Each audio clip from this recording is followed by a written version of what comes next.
you fought such an astonishing depth of great fighters of your era. But before any of that, even, you were telling us just last night about how you sparred when you were only 18 years old with the great Alexis Arguello in New York. Would you like to tell me about that? Yeah.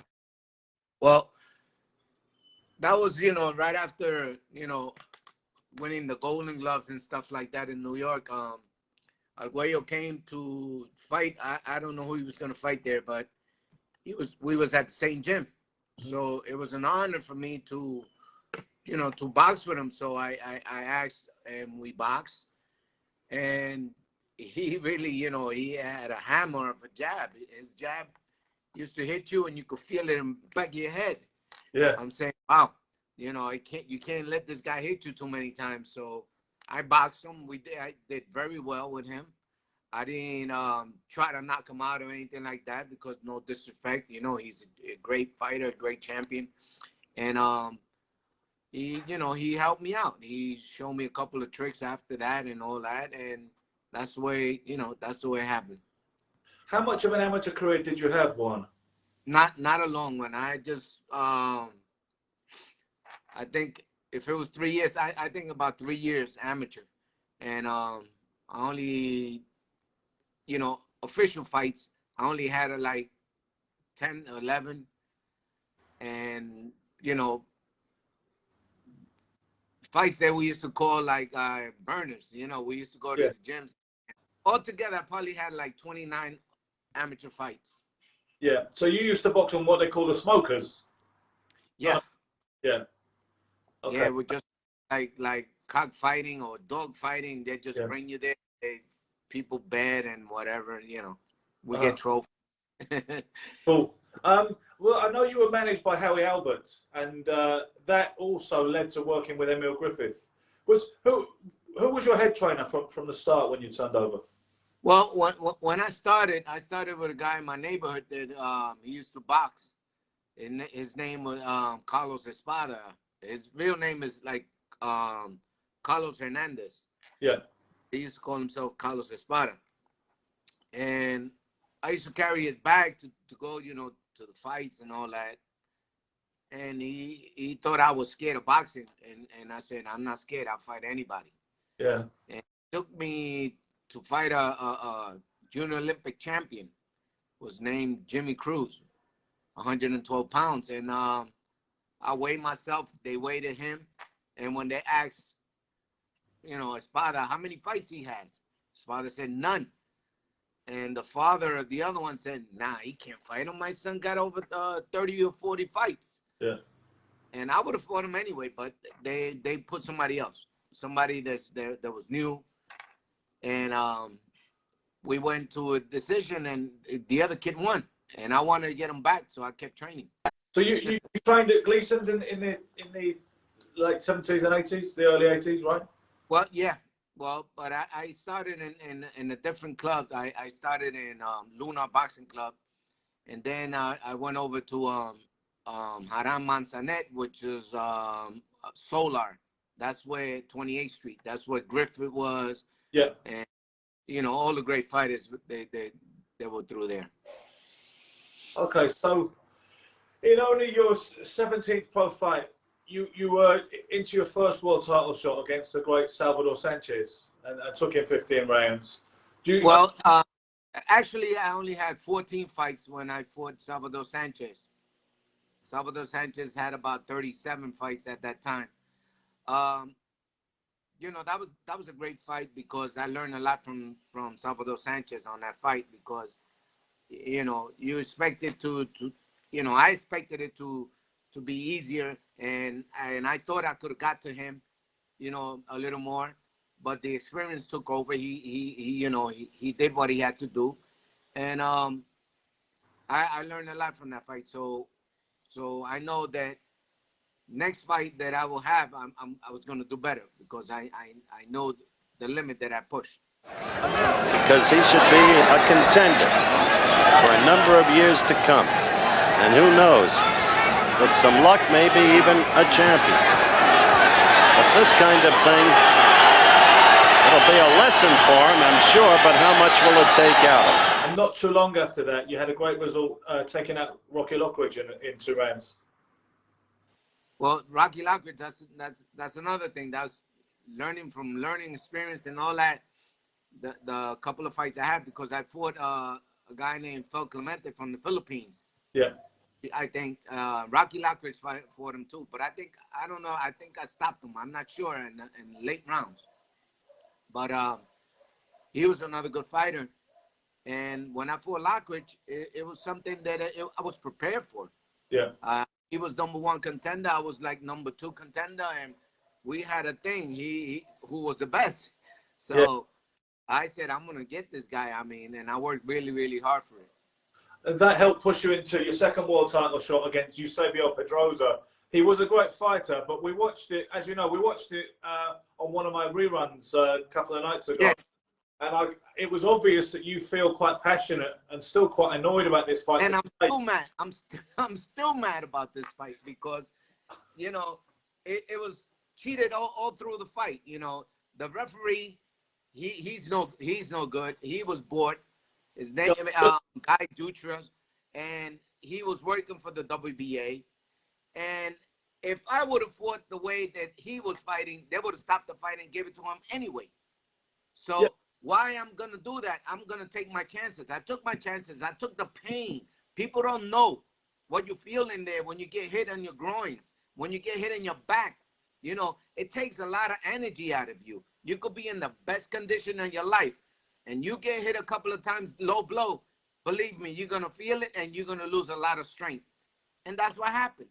He didn't pull far enough from that right hand, though. Laporte complaining about a low blow, and the referee agreed with him. Second time this round that Pedroza's been wanting for a low blow. As well as him fouling you with everything he could, elbows, low blows, head, shoulder. He did everything that he had to do. He did it. And he got away with it because the referee permitted it. He got 3 or 4 warnings, which 3 warning is disqualification automatically. Okay? Yeah.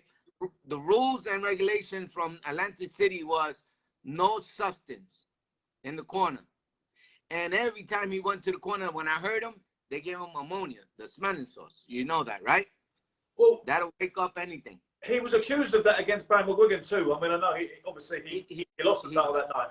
But they said he was reacting like he was reacting to ammonia in the corner, which is maybe why he took such a beating off Barry and stayed in there, maybe. Well, that could have happened too, but I heard different stories, you know, from that fight, that he was sick, that he was that was this, whatever. Anyway, but I don't care about that fight. I'm talking about my fight because he was, you know, I mean, people don't know. They just don't know what you feel in there. I mean, you get hit in your kidneys. I mean, so many times. You know, when you come out, when I came out that fight, I was pissing blood. Yeah. You know, I mean, so this is no joke or anything like that. The referee should have done his job and he didn't do it. He got into the Hall of Fame. I don't know how. I was going to ask you, are you able to separate that and still respect Pedroza as a great fighter, or does that ruin the whole perception? No, I'm not taking the way that he's a great fighter. And that's why he did what he did. You understand? He fought dirty because he couldn't fight me the way he was supposed to, because if I would have knocked him out, I had him hurt. Yeah, second round. Yeah, I would have finished him in that 3rd round. But then after that, okay, now the fight is going to long distance. Now the experience takes over. He had much more experience than me. Yeah. So, I mean, definitely. Hey, of course, in Super Bowl Sunday programming. Right hand lead landed from the challenger Laporte. But Pedroza bangs right back. Another right land. Laporte with a right hand that staggered the champion. Your time came soon enough by later in 1982 when you won the vacant WBC featherweight title, vacated by Sanchez, when you beat Mario Miranda, and that started. You know, you didn't get an easy title shot back then, so you know you'd fought 2 legends in very fine efforts to become champion. How did it feel to finally achieve that dream? Well, it was I mean, it took a while for me to realize that what I have accomplished and all of that. But that day, that fight, I had put everything into this training for that fight, and saying that Mario was a better puncher than Eusebio Pedroza, a better puncher than Salvador Sanchez, but I guess the experience wasn't that great, because he fought my fight. He didn't fight his. So I pushed it, and he fought my fight, and that's how I got to defeat him. You made a couple of successful defenses. I always remember as a teenager reading in Ring Magazine about the upset non-title fight with Gerald Hayes, where you lost a majority decision, because I remember he got Fighter of the Month, and it was interesting in that era that world champions like yourself stayed busy with fights like that, and it wasn't such a big deal. Okay, you dropped. No, it wasn't a big deal to me. I didn't even train for that fight, because I had a lot of problems with the trainer, with the manager. They were fighting. I didn't want to train for the fight. I wasn't even in shape, the truth. And the day of the fight, I was heavy. I had to go into a steam room, and lose weight that day. And imagine, I'm not in real good shape, and then losing all that weight. So when I decided, hey, I got to wake up. This guy's going to beat me, And it was too late. I started hurting him in the later rounds, and that was no good, because he already had the advantage. But Gerald Hayes was a club fighter. He was a tough guy. He wasn't no champion status, but it was my fault, and that day. And that was it. I mean, I lost that fight because I didn't use my sense. So next time out, you lost the title via decision to another great fighter in Barry McGuigan. No, Wilfredo Gomez, right? Oh, Wilfredo Gomez. Yeah, that Wilfredo Gomez fight it was a disaster for me, because that was the worst fight of my life. Not even Gerald Hayes. I don't even compare that. The day I fought Wilfredo Gomez, I wanted to beat the crap out of him. So I trained so hard for 3.5 months or more. And I overtrained, and I didn't know. I mean, this is the first time it had happened to me. So I overtrained for the fight, and when I was in there with him, he was moving slow. He wasn't fast or anything, and he was catching me. Yeah. And he was doing whatever he wanted. And every time I wanted to throw a combination, it just won't come out. And it wasn't because I was scared or anything like that. It was it didn't come out. Couldn't pull the trigger. Every time I heard him or anything like that, he was so slick and all that. He used to hit me low. He used to hit me behind. The first thing he did, headbutted me when that bell rang in the first round. Cut me. He came in and bam, right on. It got me upset. That's another thing. I wanted to kill him at that time. Yep. But I started doing my thing. Every time I hit him, he would complain like, or tell the referee, hey, he hit me low. The one that was hitting low was him, and hitting me, whatever, fouls and all that. But I thought I was gonna get him in one of the rounds. I said I only got to hit him one shot, because and that was it. But it didn't come. That shot didn't come. For the benefit of young fighters coming up, can you tell me what overtraining constitutes? What are the mistakes you can make that can lead to overtraining? What did you do too much of? Well, when you push yourself too much, and you don't realize, because I didn't realize it. I didn't know. I thought I was good. I thought I was tired, in the training sometimes. I thought I was tired at the end, getting tired because it was too hot. You understand? Yeah. So I was just that. But it wasn't just that. I was dried out. Too much road work, too much sparring? Too much, yeah, too much everything. Road work, sparring, in the gym. I was in the gym the day before the fight. And that's Gomez talking to Macho Camacho. So Gomez talking back at Camacho, who who was rooting Laporte on. Down to 20 seconds left. It has been all Wilfredo Gomez. And a late hit by Gomez. 23rd of February 1985, you came over to Ireland to fight up-and-coming cult figure hero Barry McGuigan at the time. Right. You know what? I may as well mention it, and I don't mean to say it disrespectfully, but there's been a bit of a rumor in the inside of British boxing, whispers for years. I don't believe it, but if I don't mention it, I'm gonna regret it. Some people like to say that you went a little easy on him that night. Like they used to call it having the cuffs on. You know what I mean? Yeah. Some people say Laporte was worded up because he's a murderous puncher, and he was told, "Don't go mad trying to nail Barry McGuigan." But I don't believe it. There was a lot of things going on.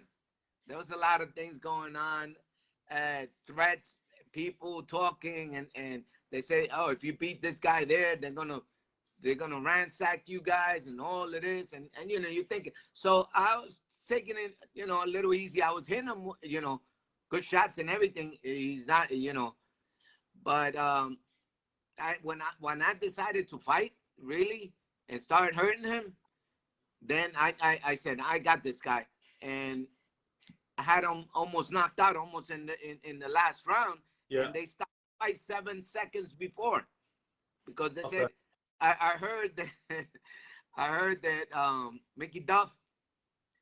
Mickey said, "Ring the fucking bell." I heard that, yeah. That was a good Cockney impression as well. I didn't know you could do that. But yeah, so in a way, you're not completely denying that it wasn't necessarily the most deadliest 100% version of Juan Laporte. So, no. That you know, I was letting the people know there that he wasn't hurting me, and I stay in the ropes and let him punch and all that. And then I used to decide to fight back, and I used to fight back. And when I said, okay, now I'm going for it, and in the last round, I started hammering him. And you could ask him yourself when you see him. Yeah. And I hit him with a right hand that he said, you know, that's the worst right hand he ever felt that day. And he does say that. We talked about it.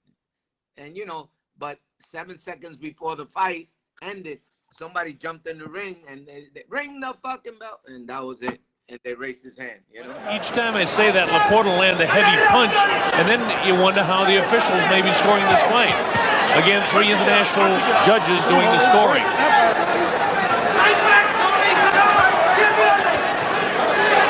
A year later, you were considered very unlucky to not get the nod against the great Julio Cesar Chavez. I mean, it's crazy. It's like I'm reading out the Ring Record Book of all-time greats, just talking about your record here. But and we haven't even finished yet. But, you know, this fight, talk to me about that. Well, Chavez fight, I had, they called me three weeks in advance. They said, "You want to fight Julio Cesar?" I said, "Sure." And the next day I ran out and started working out, you know, running and stuff. So I decided to go to Fort Bragg, and I stood there a couple of weeks, and I was training in Fort Bragg. So I got in really good shape for, you know, as much as I could for that fight. And that day, well, I just came out there and show him that I'm a man just like he is, and that if he hits me, I'm gonna hit him back. And I pushed all I could. So as soon as that bell rang, I went and did one of his things and go to his body. So he like, oh shit, this guy, you know what I mean? And when I was pushing him back with the jab, with the double jab, I seen that he don't do much because I was pushing him back with the double jab. I should have kept doing that, but I wanted to show that I could stay there with him, and I was punching with him. Yeah. But he has some nice combinations, that's for sure. Another fighter that you also went the distance with in a world title fight, it was Zuma Nelson. How did you, when we look at, listen, we've got Sanchez, we've got Pedroza, you've got Chavez, you have Nelson. Which one of those guys do you feel was the great? Nelson was, you know, I thought that I was gonna get a good fight out of Nelson. I said, you know, Nelson's a tough guy. When he gets hit, he comes to fight, and this is what I want. Yeah. So out of all the guys that I fought, Nelson was like one of the easiest, you know. I mean, he didn't even hardly hit me. I mean, that much. I mean, everything was like touch, you know, from far away, because he was so scared of my strength, you know, because I hurt him too early in the fight. And then he just decided to start running. So what I did, I started just let him, make him miss and all that. Every once in a while he'll touch me, but there was no power or anything on his punches. He was just running away. And I was just putting pressure on him and hitting him. He was cut and everything, and I hurt him a couple of times on the fight. And they gave him the fight. But to tell you the truth, I already spoke to or he spoke to me, Carl King, that he could verify this himself. And he said, Juan, hey, I mean, that's my fighter. And if you would have won the fight, I would not have made the money that I'm making when he was fighting Jet Finnick for the next fight. Yeah. So they, you know, shit goes on, and that's what happened. And he said, I'm sorry, but I said, you son, you know, I cursed him and everything, but it's you know, it's over, it's done. So, which one did you feel was the greater fighter out of those? Guys, who was the greater fighter? Yeah. No, look, there's no doubt in my mind that Salvador Sanchez was the greater fighter out of all of them. Yeah. Chavez could talk all the shit he wants. He could have 200 or 300 fights. I don't care how many fights he had, but he's not the quality that Salvador Sanchez was. Not at all. Yeah, I mean, and who knows how great he could have become if he hadn't died so young. You know, I mean, he was only. But I was so confident when I signed the fight with him that I was going to beat him. You know, for the next fight, and that's when I fought this Mario Miranda. Yeah. But the same day I signed that contract, the next morning, the same day, he passed away on that accident. And then you carried on a long time. I mean, you retired finally. Your last fight was against Billy Costello, a junior welterweight, in 1999. When I'm guessing I make you about 40 years old in 1999. Yeah, I was 39. Yeah. Did you stop just because it was one of those things you think I just not doing myself justice anymore, or what was the kind of realization? Well, definitely. I mean, after that fight, what else? I mean, fights that you win and then you don't get. Come on, that's you know. So what I'm doing, favors for people? No, I'm not gonna do that. You know, because Billy, I carried him 10 rounds. Yeah. I could have knocked Billy out in the second or third round, but I needed to get conditioned, and it was just, you know, this fight was just it was like a game for us, you know. I mean, we just wanted to get back because all the old fighters, you know, like Larry Holmes, you know, that he fought there, and you know, I think Bone Crusher, whatever, but we just wanted to make a payday, going back and see what we could do if we could do this continuously, you know, like legends, you know, legends, boxing legends, you know, like they do, like Tyson just did. Yeah. You know, so this is what we did at that time. So I wanted to do it over again. So I said, well, let me take the fight to 10 rounds with him, you know, just doing, you know, once in a while I hit him hard, whatever. And we carried to the 10 round. And you know, Billy said, hey, Juan, I mean, I'm not the judge this time. I said, okay, man, it's done. I mean, you know, he knew he had lost, and they gave it to him. But, you know, that's the end of the line, the end of the career. So I just left it alone. I said, I'm not going to do it again. And I stopped. Danny Wright has just asked what you thought of a young Kostya Tszyu. Kostya Tszyu, that's another thing. You know, that Kostya Tszyu, I took him with 11 days of training. I went to Australia. I didn't know who he was or anything like that. I never seen him before or whatever. I said, I mean, what can this guy do? But when I got in there, that was I said, what the mistake I did, not getting in shape for this guy. Yeah. He was so strong. He was like 160 pounds. He was very, very strong. And he hit me like in the second round with a body shot. I never got hit hard in my body ever like that. And, you know, the first time I ever felt something, you know, a body shot, really. Yeah. And I said, oh, I'm into a fight now. Now what I'm gonna do? I got like 8 rounds more to go. So I started using my experience, whatever I used in the experience, and I carried the fight to the 10th round without letting him killing me. He would have killed me if I would have left him, you know. But I like in the 7th round or something like that, I hit him with a good left hook, and he backed off. And I said, thank God. So when he backed off, I just kept playing the same game and tried to see if I get him in, and I could rest by the time he comes to me and whatever. So I was using my experience for that fight. Did you always have that natural power, even as a youngster? Yeah. That you know, that's natural. That, you know, you're born with it. You can't just you know, you can't just invent some power and be a powerful guy. You know, it's the way you consider yourself in your balance. That's another thing. You know, you got to have the right balance, shift the right way, and all that. But the power comes within you. You're just born with it. Nobody ever stopped you. There was one retirement loss against a guy whose name escaped me. I'm not sure what the circumstances. Zach Padilla. Yeah, Zach Padilla. Yeah. What was the story there? Well, Zach Padilla, when I was fighting Zach, I got hit like right here in the nerve on training. I was in Las Vegas with what's his name, the cut man, Diaz. Yeah. I was with Diaz, and he was helping me training and whatever. I was boxing this guy named Castillo, and the bell rang, so I put my hands down, and he threw a shot right here and caught me right here, and I have a nerve here, and it went all the way through my back and whatever.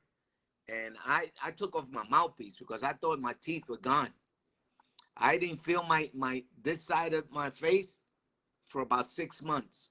Really? But I fought like that. And when I was fighting Zach, I was hitting him hard because I was in good shape. I was strong, and I was, you know, just waiting, boom, boom. But he was much bigger and heavier than me, and I was hurting him, and I was afraid that they're gonna stop the fight and give it to him because I saw the referee looking at me because I was taking too long and coming back. I used to wait. Zach used to throw a lot of punches, and every time I go like this, Zach used to take a breather and go a whole bunch of punches. So then I used to wait until he tried to finish, counter punch him and try to hurt him and you know, and going like that. But then later in the round, I see Zach. I hit him with a good shot, and he's beating for his nose and I think his ear. So I said I heard him, and the referee was like, every time that we get together, boom, boom, boom, he will go like this, like he's gonna stop the fight. So I told Miguel Diaz, I told him, Miguel, stop the fight. We'll fight him again because my face, I still feel that is numbness, and I was getting like a electric shot behind my neck. Yeah. So I didn't know what that was. So I told him, stop the fight, and then we'll fight him again. You know, we'll get in shape and we'll do it again. I'm sure. And he stopped it, and that was it. But that's what happened. I had a pinched nerve on my cheek right here. Sure. And I would say your durability was proven at such an elite level. It's beyond question. It's just that thing is neither here nor there, quite honestly. But back in 1998, when we had a brief conversation, you told me that you think Barry McGuigan would have beat Prince Nassim Hamed. Prince Nassim Hamed was riding high at the time and was still undefeated. But you said to me, I think Barry would have beat him. Is that something you still stand by all these years later, that appraisal? Yeah. Because I understand Hamed, it was fast and everything, but he had a chin. He couldn't take a good shot. He could, you know, and I think Barry is stronger, and Barry was so busy that he would get close to him, and I think he would have stopped him. I'm sure he would have stopped him. With the modern boxing scene, are you still a big fan today? Do you still feel connected to it? Do you still follow all the fights, or do you? Well, listen, it's not it's not the same as before. You understand? I mean, I love boxing. That's for sure. But I don't get that opportunity to see as many fights as as I could. Over here in Puerto Rico, there's a lot of things. The light goes out sometimes, and your TV gets messed up. Yeah. So anyway, and I just call my friends and I tell them what happened. What happened in the fight and whatever. But I'm not on top of it like I used to. I used to be, on top of everything that's going on. I wouldn't even know half of the fighters these days right now. But are you coaching? Do you train a few fighters over there? Well, today I'm supposed to open the gym, but I'm not going to open it yet until next week because, the COVID. And they told me you could come on the February 8, 9 or whatever and open up the gym. But I said, no, I'm going to wait until you get me all the stuff and, people get vaccine and whatever. Then it's a whole different story. What part of Puerto Rico are you in, by the way, Juan? I'm in the south. I'm in Guayama. It's my hometown. It's the south from San Juan. San Juan is on the top, and I'm on the bottom. Have you lived there for a few years? I know you used to live in New York. Well, I lived in New York for 54 years. And, after my mom passed away, I decided to stay here because there's nobody to watch my, the house or whatever. So I decided to stay. So I fixed my house. My mother's house is right next door. And I stood here. I'm comfortable. I'm good. Yeah, I'm visiting Puerto Rico. Is definitely on my to-do list at some point because I'm a big Hector Camacho fan as well. And, a lot of great Puerto Rican fighters like yourself. So it's something I'd like to make the trip one day. But Juan, let me know when you do. Say again? I said, let me know when you do. I'll go pick you up. Okay, well, listen, I'm going to hold you to that, champ. When we're out of this crazy pandemic, I will hold you to that for sure. It's been really fantastic to connect with you on Facebook recently. It's great. You see, we all get a thrill when you come on the live broadcasts to talk about the fights and stuff. But this has been a particularly rare honor to get this audience with you. I'm going to chop this up and put it to YouTube as well for your fans to enjoy. Thank you very much for your time, and I hope you have a very good day. Okay, champ? Good. All right, man. You take care. And you. Cheers.